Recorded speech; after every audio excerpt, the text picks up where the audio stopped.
ಬಾಳೆಹೊನ್ನೂರಿಗೆ BJP ರಾಜ್ಯಾಧ್ಯಕ್ಷ ವಿಜಯೇಂದ್ರ ಭೇಟಿ ನೀಡಿದರು. ರಂಭಾಪುರಿ ಮಠದ ಯುಗಮಾನೋತ್ಸವ ಕಾರ್ಯಕ್ರಮದಲ್ಲಿ ವಿಜಯೇಂದ್ರ ಭಾಗಿಯಾಗಿದ್ದು ವೀರಭದ್ರ ಸ್ವಾಮಿಯ ದರ್ಶನ ಪಡೆದರು. ಮಠದ ಆವರಣದ ರೇಣುಕಾಚಾರ್ಯರ ಆಶೀರ್ವಾದವನ್ನು ಪಡೆದ ವಿಜಯೇಂದ್ರಗೆ ಮಾಜಿ ಸಚಿವ ಜೀವರಾಜ್, ಬಿಜೆಪಿ ಜಿಲ್ಲಾಧ್ಯಕ್ಷ ದೇವರಾಜ್ ಶೆಟ್ಟಿ ಸಾಥ್ ನೀಡಿದ್ರು. ಬಳಿಕ ಮಾತನಾಡಿದ ವಿಜಯೇಂದ್ರ, ಸದಾಕಾಲ ತಂದೆ ಯಡಿಯೂರಪ್ಪನವರ ಪರ ಜಗದ್ಗುರುಗಳು ಗಟ್ಟಿ ಧ್ವನಿ ಎತ್ತಾ ಇದ್ರು. ನಾನು ಅಧ್ಯಕ್ಷನಾಗಿರೋ ಸಂದರ್ಭದಲ್ಲಿ ಜಾತಿ ಸಮಾವೇಶ ಪಕ್ಷಕ್ಕೆ ಲಾಭ ತರಲ್ಲ. ಅಧಿವೇಶನ ಮುಗಿದ ಕೂಡಲೇ ಎಲ್ಲರ ಜೊತೆ ಚರ್ಚೆ ಮಾಡ್ತೀನಿ, ಸಮಾವೇಶಕ್ಕೆ ಅವಕಾಶ ಇಲ್ಲ ಅಂತ ವಿಜಯೇಂದ್ರ ಹೇಳಿದರು. ತಮಿಳುನಾಡಿಗೆ ಸಿಎಂ ಸಿದ್ದರಾಮಯ್ಯ ಹಾಗೂ ಡಿಸಿಎಂ ಡಿಕೆ ಶಿವಕುಮಾರ್ ಭೇಟಿ ನೀಡಲಿದ್ದಾರೆ. ಕ್ಷೇತ್ರ ಮರು ವಿಂಗಡಣೆ ಅನ್ಯಾಯ ಚರ್ಚಿಸೋದಕ್ಕೆ ತಮಿಳುನಾಡಿಗೆ ಭೇಟಿ ನೀಡಲಿದ್ದು, ಚೆನ್ನೈನಲ್ಲಿ ಕ್ಷೇತ್ರ ಪುನರ್ ವಿಂಗಡಣೆ ಸಂಬಂಧ ಸಭೆ ನಡೆಯಲಿದೆ. ಸಿಎಂ ಸ್ಟಾಲಿನ್ ಮಾರ್ಚ್ 22ರಂದು ಸಭೆಯನ್ನು ಕರೆದಿದ್ದಾರೆ. ಡಿಕೆ ಶಿವಕುಮಾರ್ ಜೊತೆ ಹೋಗುವ ಬಗ್ಗೆ ಸಿಎಂ ಸಿದ್ದರಾಮಯ್ಯ ಮಾಹಿತಿಯನ್ನು ಹಂಚಿಕೊಂಡಿದ್ದಾರೆ. ಡಿಲಿಮಿಟೇಷನ್ಗೆ ನಿರ್ಧರಿಸಿದ್ರೆ ಕ್ಷೇತ್ರಗಳು ಕೈತಪ್ಪಲಿದೆ. ಮರು ವಿಂಗಡಣೆಯಿಂದ ದಕ್ಷಿಣದ ರಾಜ್ಯಗಳು ಕೈತಪ್ಪಲಿದ್ದು ದೊಡ್ಡ ಮಟ್ಟದಲ್ಲಿ ಹೋರಾಟವನ್ನ ಸಂಘಟಿಸಬೇಕಾದಂತಹ ಅಗತ್ಯ ಇದೆ. ಹೈಕಮಾಂಡ್ ಸಲಹೆಯನ್ನು ಪಡೆದು ಚೆನ್ನೈಗೆ ಹೋಗ್ತಿದ್ದೀವಿ ಅಂತ ಸಿಎಂ ಸಿದ್ದರಾಮಯ್ಯ ಹೇಳಿದ್ದಾರೆ. ಸಿಎಂ ಸಿದ್ದರಾಮಯ್ಯ ನೇತೃತ್ವದ ಕಾಂಗ್ರೆಸ್ ಸರ್ಕಾರಕ್ಕೆ 2ನೇ ವರ್ಷದ ಸಂಭ್ರಮ ಮನೆ ಮಾಡಿದೆ.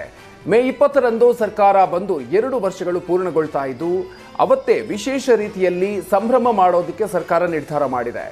ರಾಜ್ಯದ ಉದ್ದಗಲಕ್ಕೂ ಕೂಡ ಹಬ್ಬದ ರೀತಿ ಆಚರಣೆ ಮಾಡೋದಕ್ಕೆ ಕಾಂಗ್ರೆಸ್ ತೀರ್ಮಾನವನ್ನು ಮಾಡಿದ್ದು, ಸಂಭ್ರಮಾಚರಣೆಯ ಬಗ್ಗೆ ಸಿಎಂ ಡಿಸಿಎಂ ಸಭೆಗೆ ಮಾಹಿತಿಯನ್ನು ನೀಡಿದ್ದಾರೆ. ಹೆಚ್ಚುವರಿ ಆರ್ಥಿಕ ಸಂಪನ್ಮೂಲಗಳ ಸಂಗ್ರಹದ ಸವಾಲಿನ ಮಧ್ಯೆಯೇ 5 ಗ್ಯಾರಂಟಿ ಯೋಜನೆಗಳನ್ನು ಜಾರಿಗೊಳಿಸಿರುವ ಕಾಂಗ್ರೆಸ್ ಸರ್ಕಾರ ಸದ್ಯ ಯಶಸ್ವಿಯಾಗಿ ಮುನ್ನುಗ್ತಾ ಇದೆ. ರಾಜ್ಯದ 9 ಹೊಸ ವಿಶ್ವವಿದ್ಯಾಲಯಗಳು ಬಂದ್ ಆಗುವ ಭೀತಿಯಲ್ಲಿವೆ. ಹಿಂದಿನ ಬಿಜೆಪಿ ಸರ್ಕಾರ ಯಾವುದೇ ಪೂರ್ವ ಸಿದ್ಧತೆ, ಅನುದಾನ, ಕನಿಷ್ಠ ಸೌಲಭ್ಯವೂ ಇಲ್ಲದೆ ಅವೈಜ್ಞಾನಿಕವಾಗಿ ವಿವಿಗಳನ್ನು ಆರಂಭಿಸಿದೆ ಅಂತ ಕಾಂಗ್ರೆಸ್ ಸರ್ಕಾರ ಆರೋಪ ಮಾಡ್ತಾ ಇದೆ. ಹೀಗಾಗಿ 9 ವಿಶ್ವವಿದ್ಯಾಲಯಗಳು ವಾಸ್ತವವಾಗಿ ಹೆಸರಿಗಷ್ಟೇ ವಿಶ್ವವಿದ್ಯಾಲಯಗಳಾಗಿವೆ. ಈ ವಿವಿಗಳಲ್ಲಿ ಕುಲಪತಿ ನೇಮಕವನ್ನು ಹೊರತುಪಡಿಸಿದ್ರೆ ಉಳಿದ ಯಾವ ಪ್ರಕ್ರಿಯೆ ಕೂಡ ಸಮರ್ಪಕವಾಗಿ ನಡೆದೇ ಇಲ್ಲ. ಮಂಡ್ಯ, ಹಾಸನ, ಚಾಮರಾಜನಗರ, ಕೊಡಗು, ಬಾಗಲಕೋಟೆ, ಕೊಪ್ಪಳ, ಹಾವೇರಿ ವಿಶ್ವವಿದ್ಯಾಲಯಗಳು ಹಾಗೂ ಬೆಂಗಳೂರಿನ ನೃಪತುಂಗ ಮತ್ತು ಮಹಾರಾಣಿ ಕ್ಲಸ್ಟರ್ ವಿವಿ ಸಮಸ್ಯೆ ಎದುರಿಸ್ತಾ ಇದೆ. ವಿವಿ ರಚನೆಯಾಗಿ 5 ವರ್ಷ ಕಳೆದ್ರೂ ಕುಲಪತಿ ನೇಮಕಾತಿಯಾಗಿದ್ದು ಬಿಟ್ಟರೆ ಉಳಿದ ಯಾವ ಪ್ರಕ್ರಿಯೆಗಳು ಕೂಡ ಪೂರ್ಣಗೊಂಡಿಲ್ಲ. ಬಿಜೆಪಿ ಸರ್ಕಾರದ ಅವಧಿಯಲ್ಲಿ ಆರಂಭವಾಗಿದ್ದ 10 ಹೊಸ ವಿಶ್ವವಿದ್ಯಾಲಯಗಳ ಪೈಕಿ 9 ವಿಶ್ವವಿದ್ಯಾಲಯಗಳನ್ನು ಮುಚ್ಚೋದಕ್ಕೆ ಸರ್ಕಾರ ತೀರ್ಮಾನ ತೆಗೆದುಕೊಂಡಿದೆ. ಹೀಗಾಗಿ ವಿವಿಗಳ ಬಂದ್ಗೆ ಕಾಂಗ್ರೆಸ್ ಶಾಸಕರೇ ವಿರೋಧವನ್ನು ವ್ಯಕ್ತಪಡಿಸಿದ್ದಾರೆ. ಕೊಪ್ಪಳ, ಕೊಡಗು ವಿವಿ ಬಂದ್ ಮಾಡದಂತೆ ಸಿಎಲ್ಪಿ ಸಭೆಯಲ್ಲಿ ಶಾಸಕರು ಆಗ್ರಹಿಸಿದ್ದಾರೆ ಎನ್ನಲಾಗಿದೆ. ಪರಿಸ್ಥಿತಿ ಅರ್ಥ ಮಾಡಿಕೊಂಡು ನಿರ್ಣಯವನ್ನು ಕೈಗೊಳ್ಳಿ ಅಂತ ಸಿಎಂ ಸಿದ್ದರಾಮಯ್ಯಗೆ ಕಾಂಗ್ರೆಸ್ ಶಾಸಕರು ಮನವಿ ಮಾಡಿದ್ದಾರೆ ಎನ್ನಲಾಗಿದೆ. ವಿವಿ ಬಂದ್ ಆದರೆ ಪೋಷಕರು, ವಿದ್ಯಾರ್ಥಿಗಳಿಗೆ ತೊಂದರೆಯಾಗುತ್ತೆ.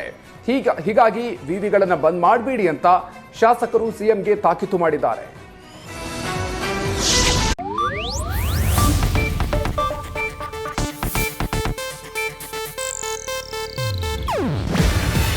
ಇದು ಏಷ್ಯಾನೆಟ್ ನ್ಯೂಸ್ ನೆಟ್ವರ್ಕ್ ಪ್ರಸ್ತುತಿ. ನೀವು ನೋಡ್ತಿದ್ದೀರಾ ಏಷ್ಯಾನೆಟ್ ಸುವರ್ಣ ನ್ಯೂಸ್.